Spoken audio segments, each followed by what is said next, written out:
Hello, everyone.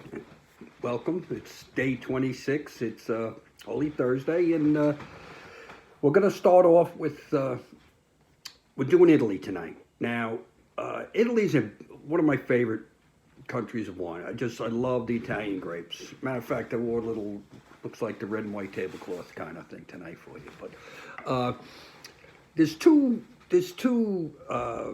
important agricultural designations. The way they do it in Italy, like in France, they have the AOC and the AC.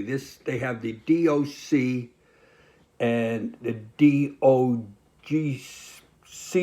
So you have the DOCG and the DOC. Now the DOCG is the higher of the two.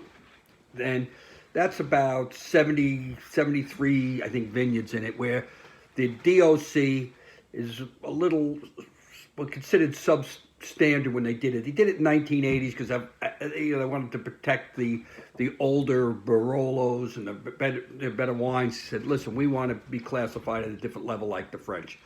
And then they did the DOCs. But the interesting thing is, the man who revolutionized Italian wines and brought them to a new level was Antinori. Antinori, it's a 26th generation vineyard. But in 1971, Antinori started with the Tignanello. And then he did the Sassicaia. He's done Celaya, which I love. Now, whenever you buy a case, matter of fact, the Italian cases from Antinori only come in 6 bottles. They don't come in.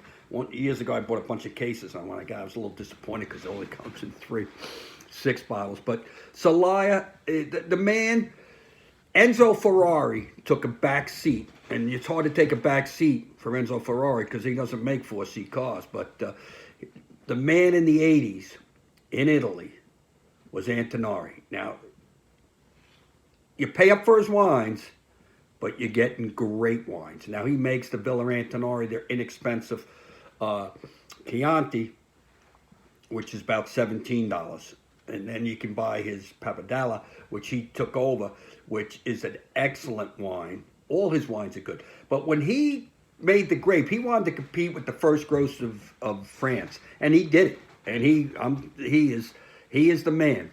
Now, when he wanted to compete, he had to change the different wines he wanted to use, the different grapes, and that didn't go with the standards that they wanted. So he had to drop down to DOC, but it's a Super Tuscany, but it's a DOC, not a DOCG. So it's a double-edged sword. It doesn't always it kind of uniformed, but he's a big exception to the rule.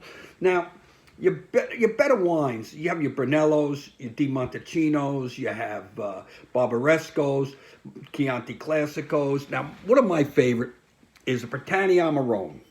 Now, we're not going to have, this is a bottle I had like an old 71. This is a 71 Britannia Amarone, and this is up from the Verone, North Verone, which is northeast region of Italy. Excellent wine, one of my favorite wines in the world. This would sell for probably today $200, 71. When I used to buy them, they were $28 a bottle, but that was back in the 80s. But a Britannia Amarone today is, even a current vineyard is going to be $100, and a great, like the Bernolos, those are more of some of those bigger wines. Super. You're going to pay. Tignanello's it's an event wine. It's a special occasion wine. It could be $100 bottle, $200 bottle, $150, $175. They could be all prices. Now, this wine here is done with a dry grape. This is a fireplace wine. This is like, you don't want to do a champagne, you want to have a special evening. This in front of a fireplace. This is nuts, cheeses. You'll see some people eat food with it, but it's too big for food, I think. I believe it should be a nuts and wine. This is definitely opening a fireplace and, bells and whistles going off, Now, what you also have is we have Antinori, and he did it. So tonight we're doing, this is a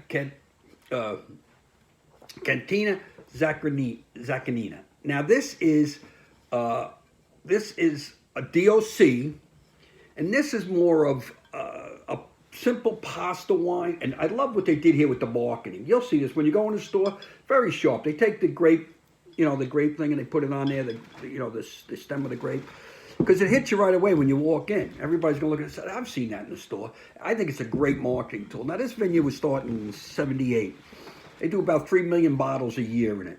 The town is a small town, okay? The town is, I'm going to try to say this good for an Irish guy, but it's Bolonado. And it's 1,000 people, 1,100 people in town. The consensus a couple of years ago. It's if a bird was to fly towards the Adriatic Sea straight out from Rome, it would go right over this town. It's probably it's inland a little bit, but it does get the breezes. It's got hills. It's a summer climate, let's say 77 to 87. Semi-cool nights. It's a very rural countryside. It's and beautiful. It's like a medieval little town. It's a classic. You punch these when you see a wine sometime. Punch your TripAdvisor. It'll tell you. People love it. These small little towns in Italy, and it's great. So now this is a Montepulciano. Okay. Now the Montepulciano, D'Abruzzi. Now D'Abruzzi makes about I think there's 76,000 acres. Okay, the grape is the second largest grape in Italy. And most of it comes from the center of Italy. Now, there's another one that's a Vino Montepulciano. Now, that's a different one. That's a higher grade one than this. So, but, when you see them, if you see the Vino Neboli, that's a different wine than this. It's a little higher grade, but this is great. This sells for about $14. It's about 88, 89. Let me get my glass and give this a... What is that? I got so excited I forgot to grab my glass. I see Italian wines. I'm like, whoa, pop it. Let's make it happen here. Now,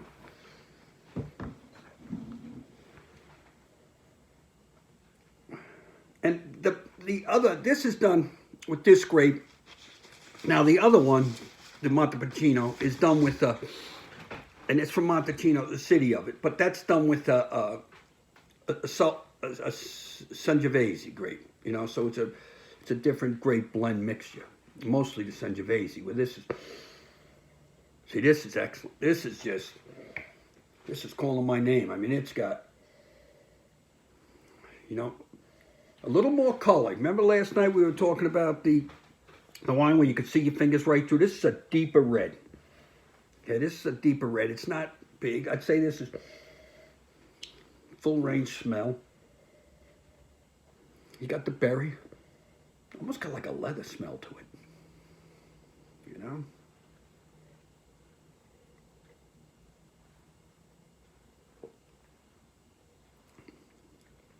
Clean. Mild tannins. Bold. I would say they're bold, but they're not. It's not overpowering. It's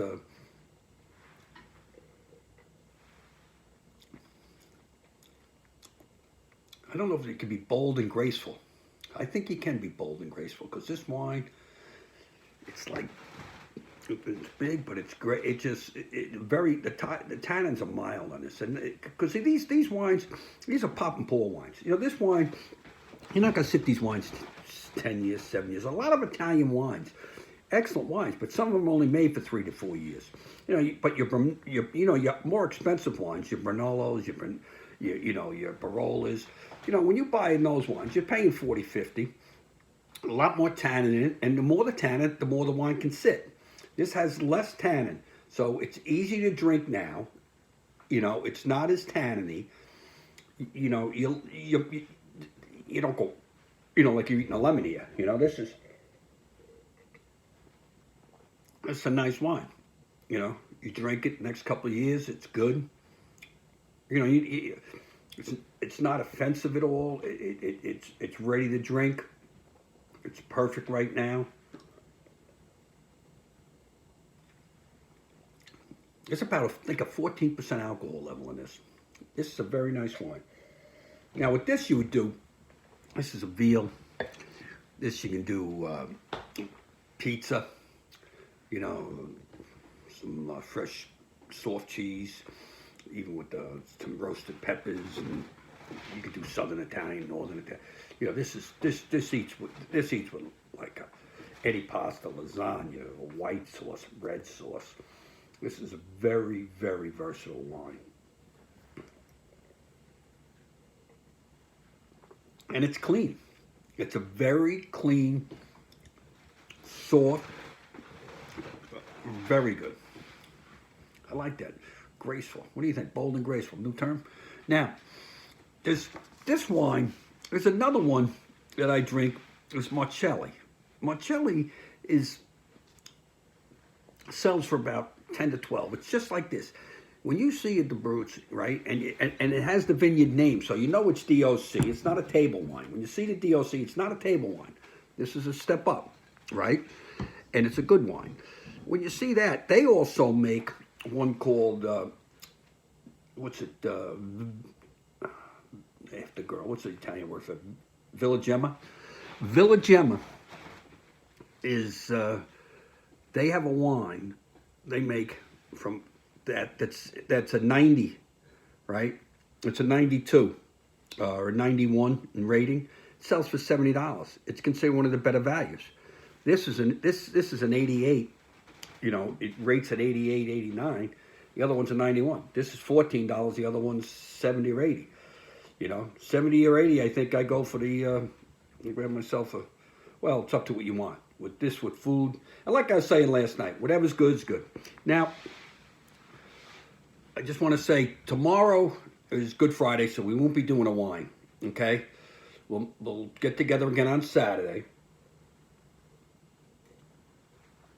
and let's remember in everybody's hearts and minds and prayers, the doctors, the nurses, the public officials, because they're putting hours in. They're putting hours in. No matter what side they're putting hours in, and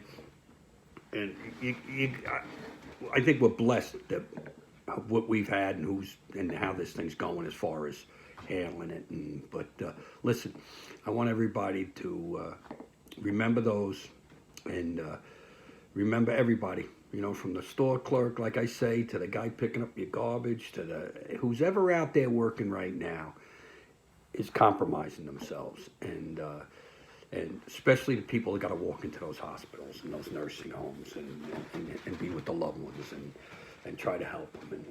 And I thank you. Let me come to your house tonight, and God bless, and maybe we'll come back with another Italian on Saturday, okay? Thank you, and good night.